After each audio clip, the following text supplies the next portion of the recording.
Hey, what's going on, and welcome to another episode of Kayak Fishing. Today we have a video that I've been wanting to put out for a long time, and that's how I rig and set up my fishing kayak. Stay tuned.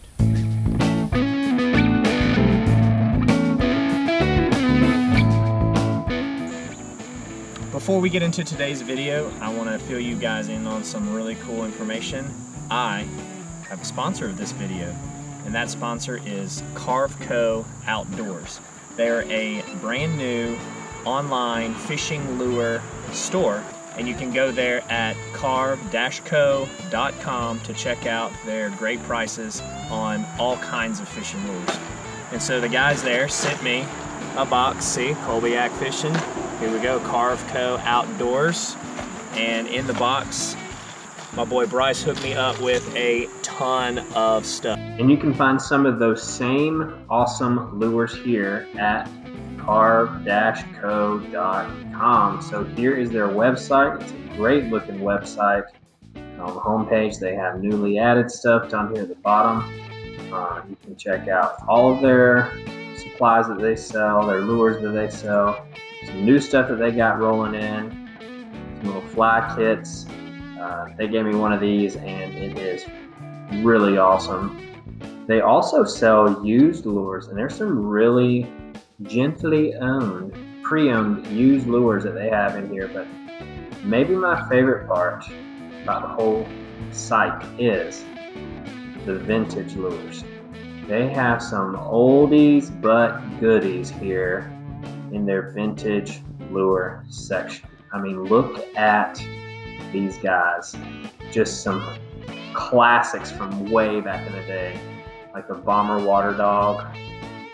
Just some all kinds of good stuff that would just be fun to just, hey, I'm gonna buy a couple of these and then, see if I can catch them like the old guys used to do.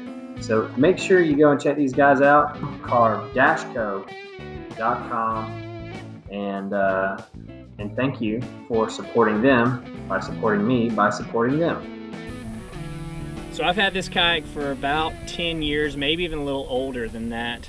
It is a Feelfree Moken 10 Angler Edition. It is the first generation. Feelfree has changed up all their kayaks and added some little new bells and whistles, but this is the OG.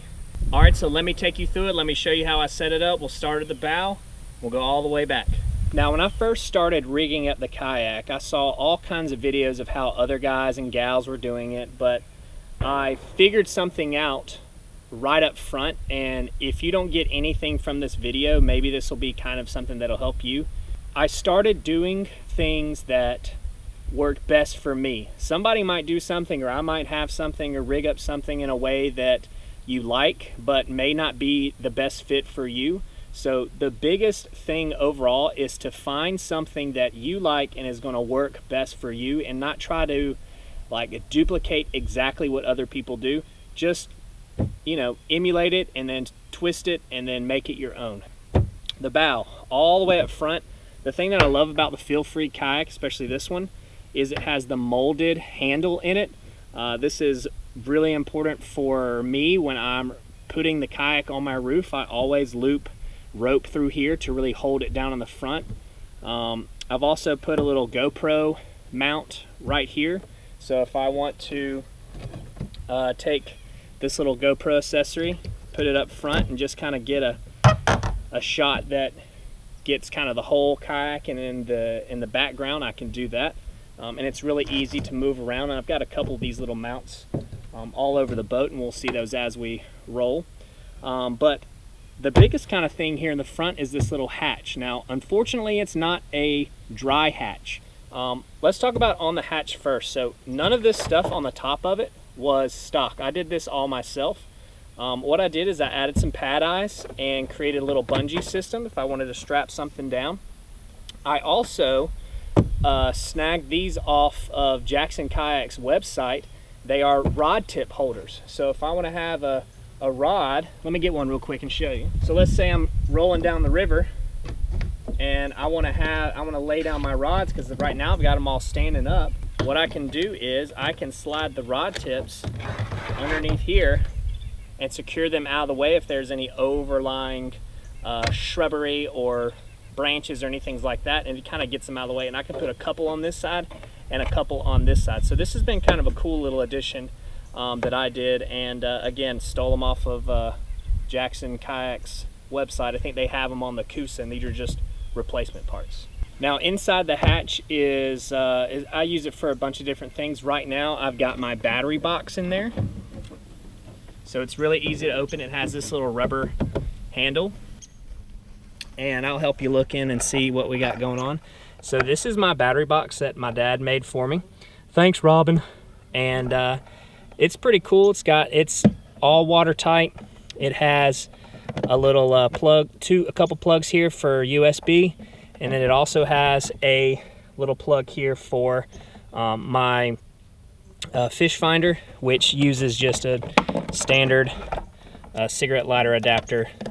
Boom, and it plugs right in, turn it on, and then it gives power to everything.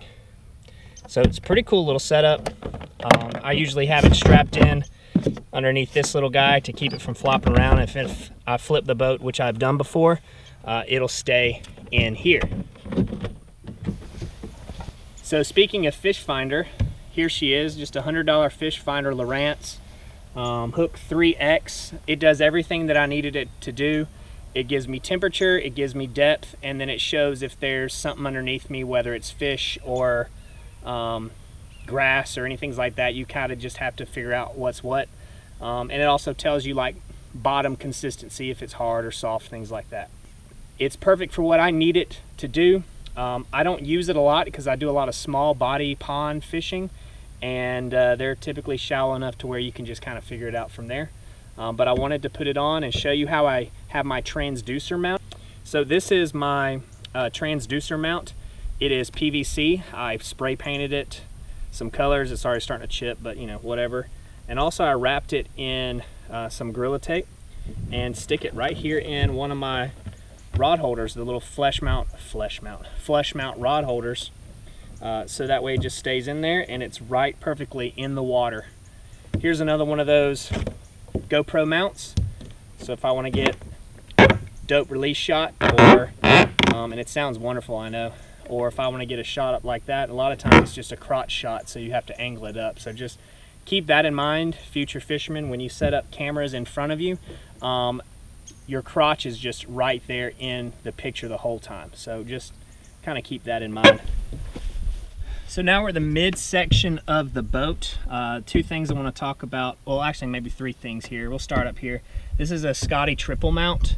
I have my fish finder on it. I also have a little spot for any kind of ram accessories, and then this is usually where my cup holder goes. And I've got it just mounted to a traditional Scotty mount right here. And the cool thing was that Feelfree, there's like a little plate already laid out there because they knew that you were going to mount a something of Scotty's right there. I failed to mention too, this lid comes off. So I typically have the lid off so that way I can, you know, store some stuff and access it a lot easier. But for today I wanted to show you all my bells and whistles, so you got to check it out. So here we have two things. This is just a little hatch here. When I'm not sitting on this guy, I usually sit on this. So what this is, or have my seat sitting on it, this is just a gripper non-slip piece of material, so that way my seat's not sliding around, so it just kind of keeps me nice and steady where I want to be. And then some scupper plugs. Sometimes I'll put lures or trash or anything like that in there.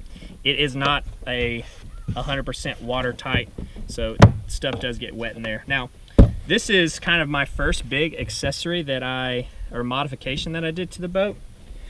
This portion used to be just a like Tupperware lid. It was the weirdest thing, and it was up off the ground, so it made it standing really difficult. So what I did is I basically cut out the lip that held up the Tupperware on, and I just installed one of these deck plates, real simple. I have a strap that I put in right here, so that way if I wanted to have a sponge, if I started getting water, I could open it up and get the sponge and sponge some out. Or I usually keep my scupper plugs in here sometimes if I'm not using this, but deck plate, sealed it up with some silicone, good to go. Another cool thing here in the middle that you can see is got little pockets. So sometimes I like to put little soft plastics in here. If I don't care about them getting wet, that's fine. I tried putting a GoPro battery in here one time. It went bye-bye. So I'm mindful about what goes in here. So moving on to the seat sitch.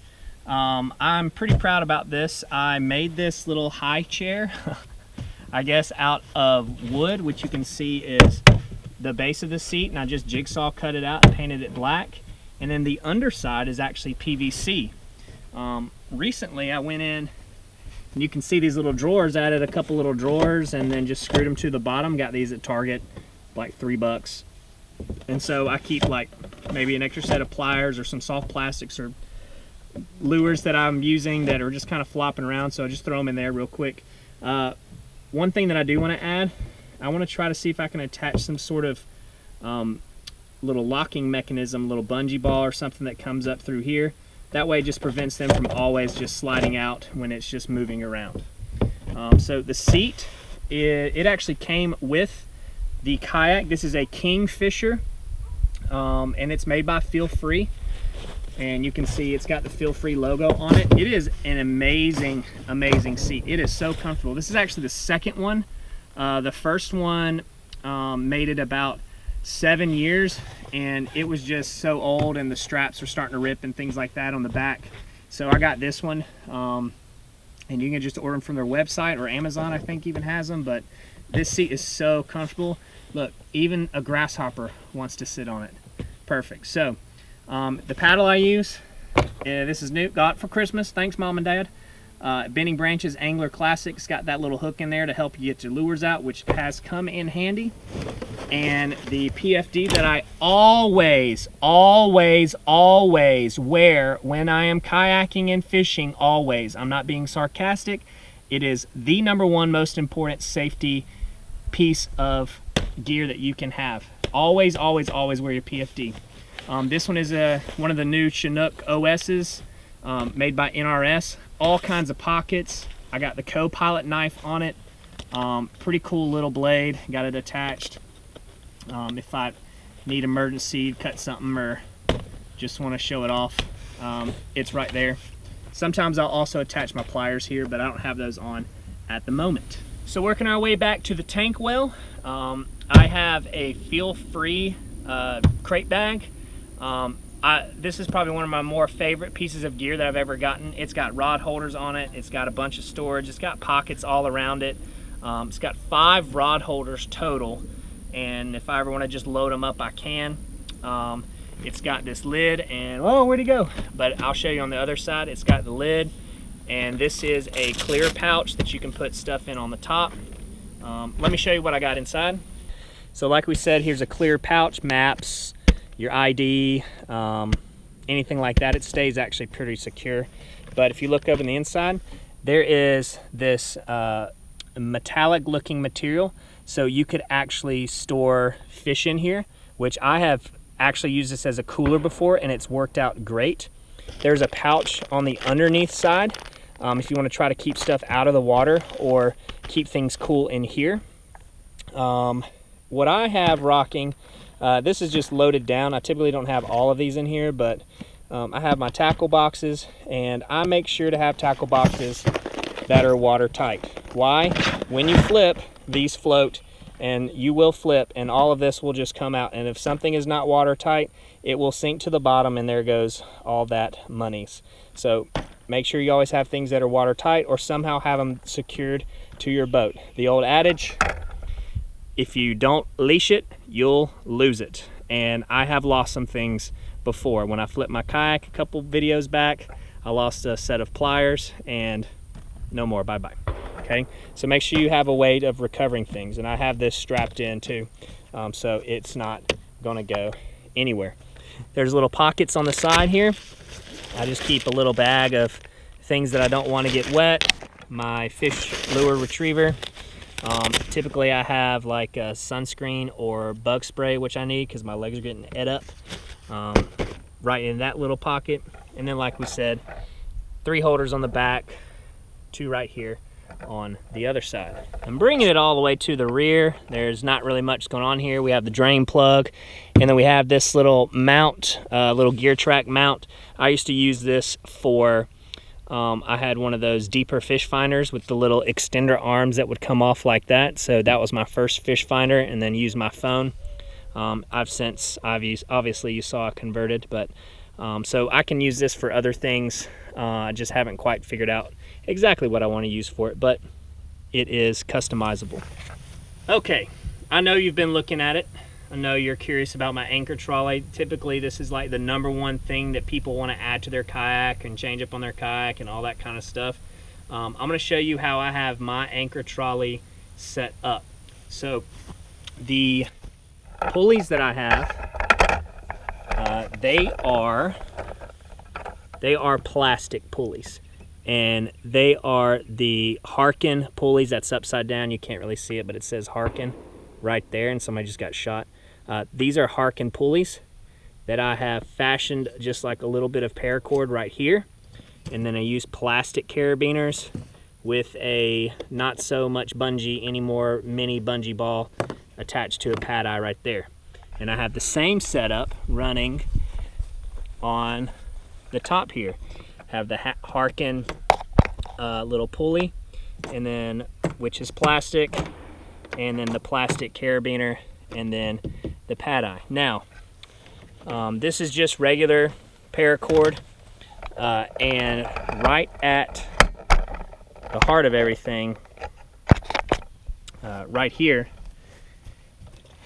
I have two nylon rings. So here's one, and then here's the other one, and the paracord is just tied to it.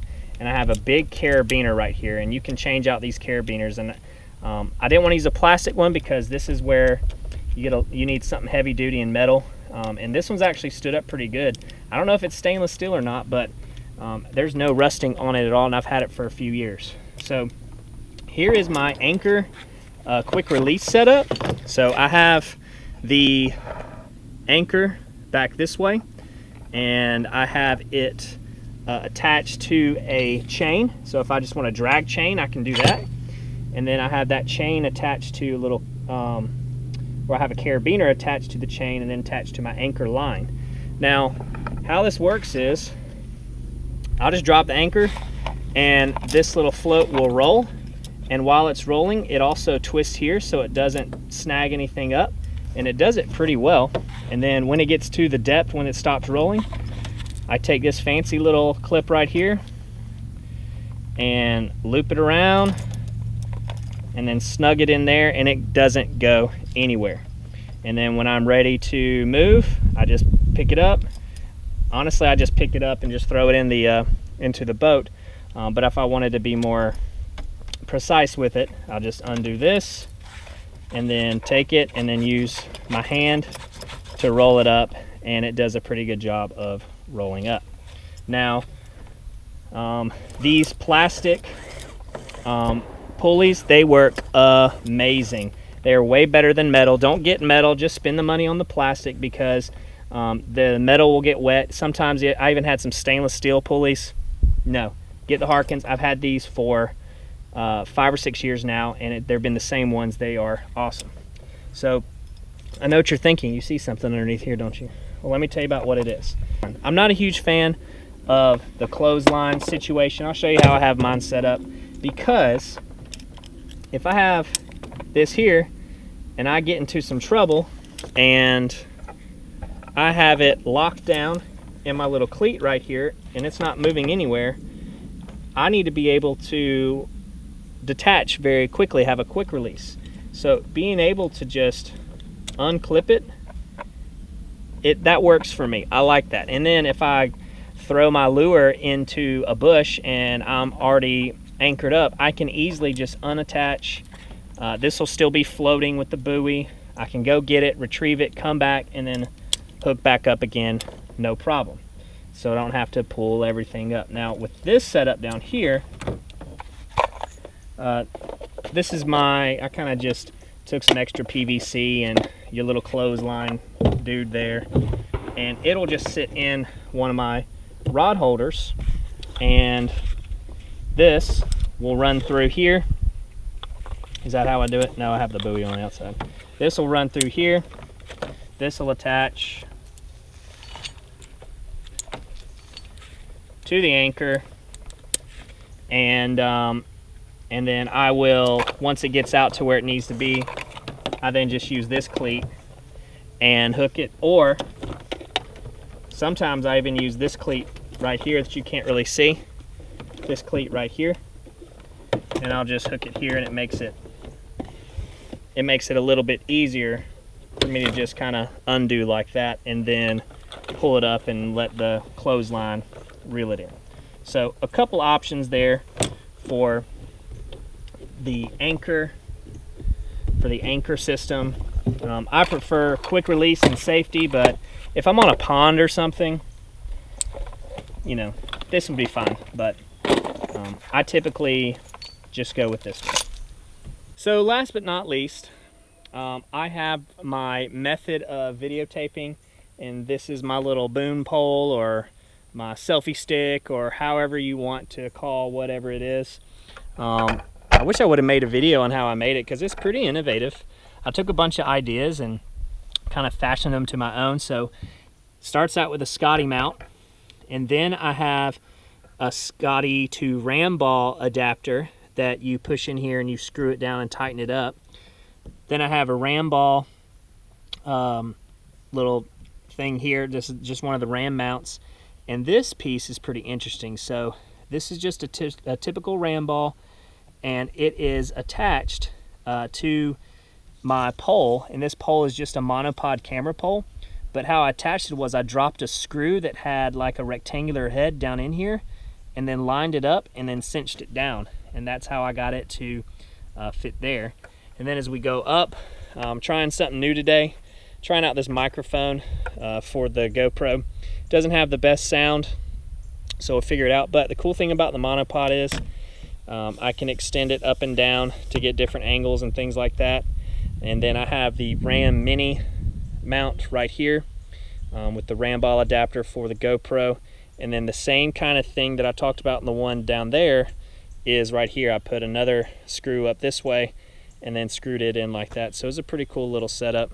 And then I wrapped it with bicycle hand wrap. So for those bicycles that have the curly handles, the road bikes, I use some wrap for this, and it's actually worked out pretty well. So that way when I'm reaching back, it's not this black metal thing that's scalding my hand if I need to move it or change it or do anything like that. And it gets some pretty cool over the shoulder shots. So if we come back and see, ooh, look at that over the shoulder shot.